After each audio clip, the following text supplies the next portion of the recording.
আসসালামু আলাইকুম ওয়া রাহমাতুল্লাহ। সারা বিশ্বের সংবাদ 7.30 মিনিটে আপনাদের সকলকেই স্বাগত।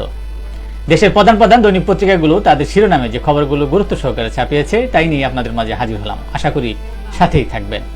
শুরুতেই থাকছে জীবন মৃত্যুর সঙ্গে লড়ছে ফিলিস্তিনিরা। ইসরায়েলের হামলায় আহত ফিলিস্তিনিদের স্বাস্থ্যসেবা নিশ্চিতে জাতিসংঘ সহ অন্যান্য আন্তর্জাতিক সংস্থা আরও কার্যকর ভূমিকা রাখবে বলে আশাবাদ ব্যক্ত করেছেন প্রধানমন্ত্রী শেখ হাসিনা। আন্তর্জাতিক সম্মেলন উদ্বোধন অনুষ্ঠানে প্রধানমন্ত্রী শেখ হাসিনা আরও বলেন, বিশ্বের বিপুল জনগোষ্ঠীকে সম্পদে পরিণত করতে হবে। কার্যকর জনসংখ্যা ব্যবস্থায় পারে টেকসই উন্নয়নের মূল নির্ধারক। দুই দেশের সম্পর্ক আরও আস্থাবান তথা আস্থা পুনর্স্থাপন করতে এসেছি বলছিলেন ডোনাল্ড লো। যুক্তরাষ্ট্রের রিজার্ভ তথা যুক্তরাষ্ট্র বাংলাদেশের রিজার্ভ শক্তিশালী করতে সহায়তায় আগ্রহী বলছিলেন পররাষ্ট্রমন্ত্রী হাসান মাহমুদ। দ্বিতীয় ধাপে উপজেলা নির্বাচন, সুষ্ঠু ভোট নিয়ে শঙ্কায় প্রার্থীরা, চলছে আচরণবিধি লঙ্ঘন। আরও ৪৫ জনকে বিএনপির শোকজ, অভিযোগ দলীয় সিদ্ধান্ত অমান্য করে উপজেলা নির্বাচনে অংশগ্রহণ। শেয়ার বাজার সপ্তাহের চতুর্থ দিনেও দরপতন। গতকাল ঢাকা স্টক এক্সচেঞ্জে সূচক ও লেনদেন কমেছে। কোনো উদ্যোগী কাজে আসছে না। ক্ষুদ্র বিনিয়োগকারীরা প্রধানমন্ত্রীর হস্তক্ষেপ চান। মৃত্যুদণ্ডাদেশ চূড়ান্ত হওয়ার আগে আসামিকে কনডেম সেলে রাখা যাবে না বলে হাইকোর্টের দেওয়া রায় স্থগিত করেছে আপিল বিভাগের চেম্বার জজ আদালত। ফিটনেসবিহীন গাড়ি ছাঁটাইয়ের সিদ্ধান্ত, জরিমানা ছাড়া গাড়ির ফিটনেস করার সময় ফের বাড়িয়েছে সরকার।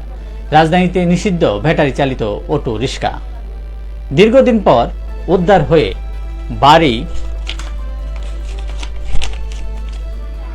বাড়ি ফেরা নাবিকদের ঘরে ঘরে যেন ঈদের আনন্দ। পরিবার প্রিয় মানুষকে কাছে পেয়ে এভাবেই অনুভূতি প্রকাশ করছেন। দেশের বর্তমান পরিস্থিতিতে আমেরিকা খুশি নয় বলছিলেন মির্জা ফখরুল ইসলাম আলমগীর। তবে অনেকের প্রশ্ন, বর্তমান বিশ্বে আমেরিকা যে কাজ করছে, সহায়তা করছে, অন্যদিকে ফিলিস্তিনিদের ইসরায়েল প্রতিদিনই হত্যা করে চলছে, এই ঘটনাকে তাহলে কি বলবে? নিজ বাড়িকে ক্যাম্পাস দেখিয়ে 25 কোটি টাকা লুট। ঘটনা এশিয়ান ইউনিভার্সিটিতে। অবৈধভাবে 10 বছর ভিসির দায়িত্ব পালন করেন ডক্টর সাদেক। সনদ জালিয়াতিতে যুক্ত থাকার অভিযোগ প্রমাণিত। দুবাইয়ে ধনীদের গোপন সম্পদের পাহাড়। তালিকায় ভারত, পাকিস্তান, চীন, যুক্তরাষ্ট্র সহ বিভিন্ন দেশের রাজনৈতিক ও ব্যবসায়ীর নাম। একটি বৈশ্বিক অনুসন্ধানী সাংবাদিকতা প্রকল্প দুবাই আনলকড শীর্ষক প্রতিবেদনটি প্রকাশ করেছে। সেমিকন্ডাক্টর খাতে $10 বিলিয়ন রপ্তানি আয়ের সম্ভাবনা। বাংলাদেশের আয় মাত্র $5 বিলিয়ন। এই খাতে দরকার সরকারের নীতি সহায়তা বলছিলেন বিশেষজ্ঞরা। বিশ্বকাপ খেলতে যুক্তরাষ্ট্রের পথে টাইগাররা, ভালো করার প্রত্যয় হাতুড়ে ও শান্তর। উখিয়ায় রোহিঙ্গা ক্যাম্প থেকে বিপুল গ্রেনেড উদ্ধার। আরসার 2 শীর্ষ কমান্ডার গ্রেফতার।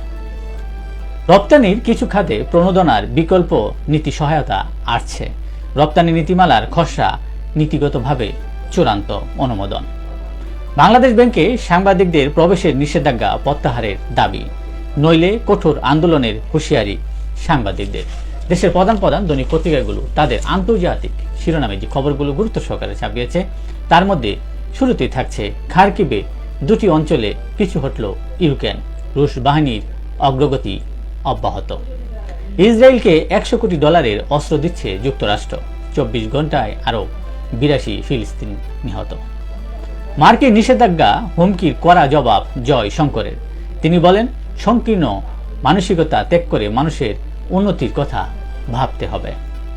রাষ্ট্রায়ত্ত কোম্পানি ব্যক্তি মালিকানায় দিচ্ছে পাকিস্তান। গতকাল দেশটির প্রধানমন্ত্রী এই ঘোষণা দিয়েছেন।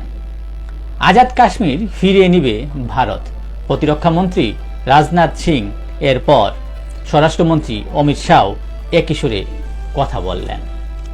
যুক্তরাষ্ট্রের পররাষ্ট্রমন্ত্রী অ্যান্টনি রিঙ্কেল চলমান যুদ্ধে ইউক্রেনের প্রতি সংহতি জানিয়ে কিয়েভে গান গেয়েছেন, বাজিয়েছেন গিটারও। পুতিন সমর্থন দিলেন চীনের ইউক্রেন শান্তি পরিকল্পনায়। পুতিন বলেছেন, ইউক্রেনের সংকট সমাধানে মস্কো সংলাপের জন্য তৈরি। বিপর্যয়ের মধ্যে ৭৬তম নাকবা দিবস ফিলিস্তিনিদের পালন। ১৯৪৮ সালের ১৫ মে মাতৃভূমি থেকে বিতাড়িত হয়েছিল ফিলিস্তিনিরা। সেই ঘটনাকে বিপর্যয়ের দিন হিসেবে পালন করে ফিলিস্তিনিরা। এই ছিল দেশের প্রধান প্রধান দৈনিক পত্রিকার শিরোনামে উঠে আসা শীর্ষ সংবাদ, যা নিয়ে এতক্ষণ আপনাদের মাঝে উপস্থিত। আশা করি আপনাদের ভালোই লেগেছে।